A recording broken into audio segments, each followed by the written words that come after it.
sebelum saya pergi dengan teori pengatur and whatnot. Alhamdulillah masa saya di sana, motosikal saya semua tak ada masalah.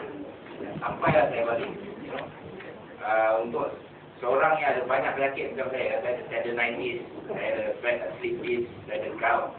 Tapi bila saya di sana, alhamdulillah tak ada penyakit-penyakit ni yang effect saya untuk buat saya punya jenis lah. Orang kata Melayu lah, orang Melayu dia cakap orang berundi kita berbahasa. Bila Modina dah tolong saya untuk pergi sampai ke Long Neck, saya panjangkan sikit saya punya jenis. Ini pun tak masuk dalam plan.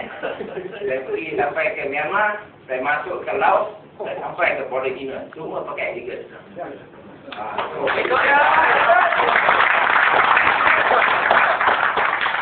Banyak orang dah sampai tempat-tempat yang lokal, tapi semua pakai superbikers.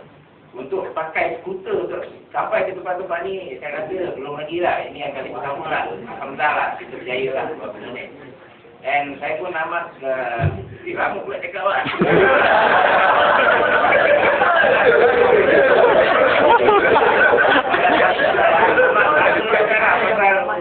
Untuk pertama kali kita buat skuter punya jenis dia ni, Malaysian Book of Record pun dah terima pencapaian ni untuk menjelang.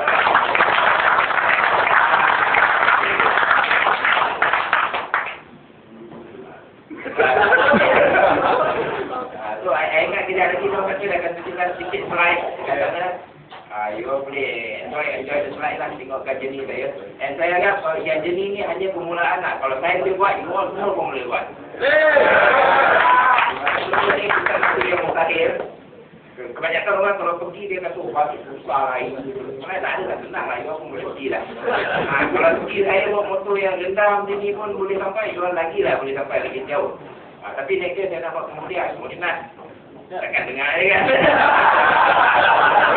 Ada makna tu. Okeylah, sekian saja. Semua dah dapat kan?